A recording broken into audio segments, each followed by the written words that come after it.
Hello and welcome to the BetHelper betting preview. The game we're going to be looking at today is a final game of Group A, which is France versus South Africa, scheduled for Tuesday the 22nd of June at 3 p.m., same time as the Mexico-Uruguay match. The venue here is Bloemfontein, so we're going to be at altitude here again. On the Asian markets, the handicap has changed from 0.5 down to 0.25.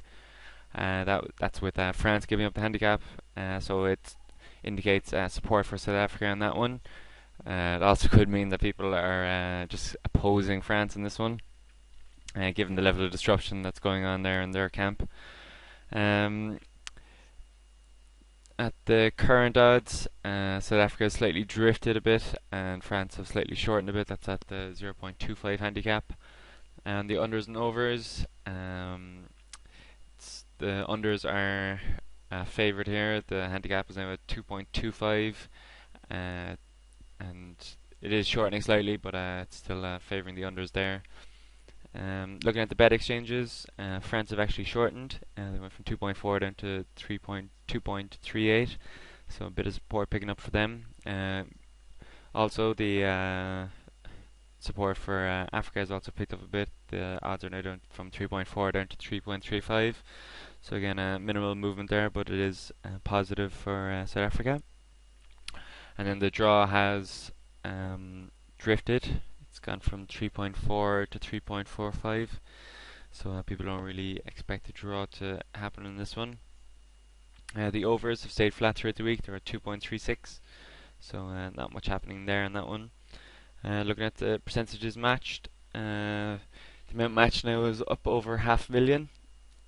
France are slightly edgy with over 50% of the market. They got now 52%. They were 51% earlier on in the week. South Africa have actually gone down a bit. They were at 34%. They're now down to 32% of the market. And the draw is picking up a little bit of support at 16%. And the unders and overs, and the over 2.5 goal market, it's only at 25% of the market, so they're not really expecting too many goals in this one. Looking at the bookies have France drifting at 2.3. They were at 2.25, and they've had South Africa flat. They're at 3.25. The draw is at 3.3, and it's been at that level for the week. The overs market, the overs has been flat as well. It's at 2.3, so again the unders here are being favoured. And looking towards the form has France in terrible, terrible form. They've one win in their last 6 games.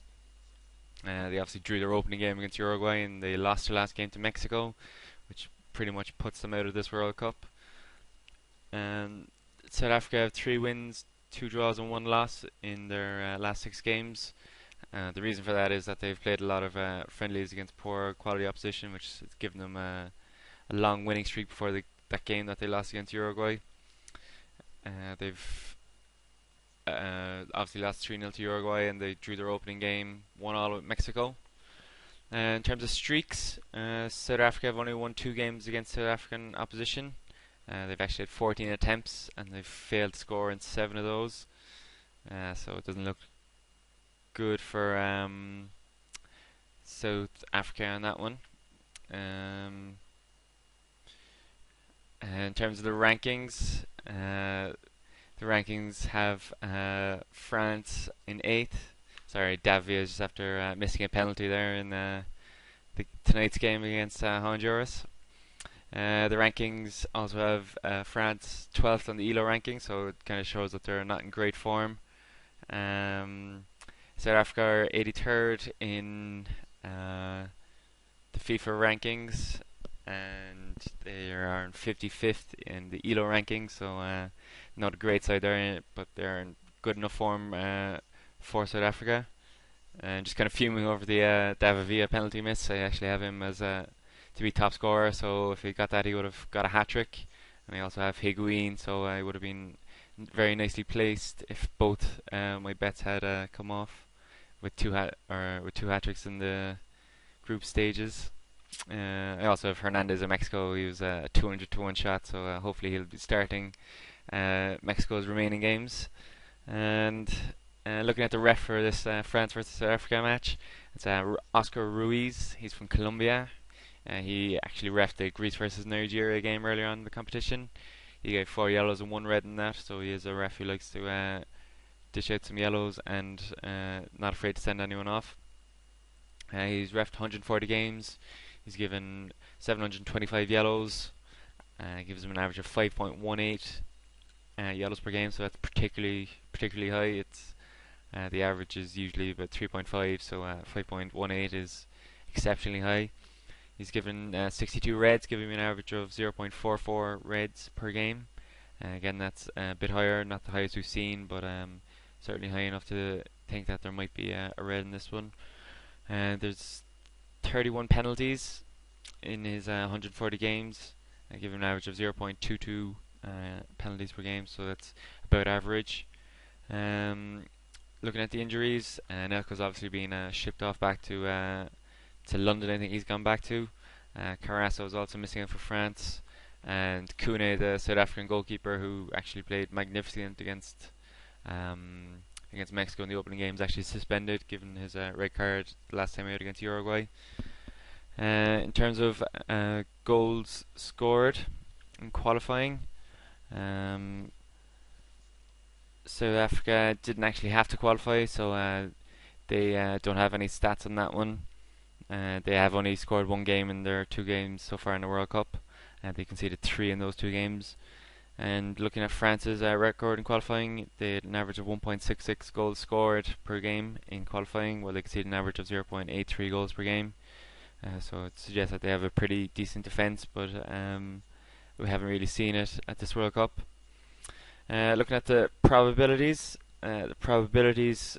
for France on the stats and market movements has them on 47%. South Africa come in at 32% on the computed probabilities, while the draw is at 21%. So France with the edge there on that one. The implied probabilities based on the bookmakers odds has France at a 42% chance of victory, so that's a bit lower than the computer probabilities. Obviously the unrest in France's squad at the moment is probably factoring that in, that people aren't really supporting them at the bookmakers, whereas the stats are blind to any infighting on part of the French. South Africa coming at 30% on the implied probabilities based on the bookmakers. Fabregas has just missed a goal cut or clear cut chance there, clearance off the line. So yeah, South Africa 30% chance on the implied probabilities, and the draw is at 28% based on the implied probabilities of the bookmakers. Again, no surprise to see that the bookmakers have it a bit higher than the computer probabilities. Looking at the some suggestions for this one. Both sides might not really give it a roll. I suppose it depends which French side comes out, whether it'll be a player selection or if it'll be a Raman Domenech sticking with his selections. France might actually try and win this one, just for on the outside chance that one team will win the game between Mexico and Uruguay, or maybe just get a bit of morale back in the side. South Africa might also be pushing for the win for a bit of pride as well, but given that they are the first host to ever get knocked out in the group stages, they might want to go out in a high and take on this French side that looks pretty weak at the moment. Draw is obviously not a bad bet in this one either. Both teams might just cancel each other out. On the Asian handicaps, would have to favour South Africa at the moment anyway. Obviously that could change in the next 24 hours, and again I'd look to the unders markets again, as both teams have struggled to score. France obviously yet to score in this World Cup. So check out twitter.com/bethelper. I'll give you some more updated analysis and betting tips based on the movements in the next 24 hours. Leave comments below, subscribe to the YouTube channel, and send any emails to BetHelper.ie@gmail.com. Thank you.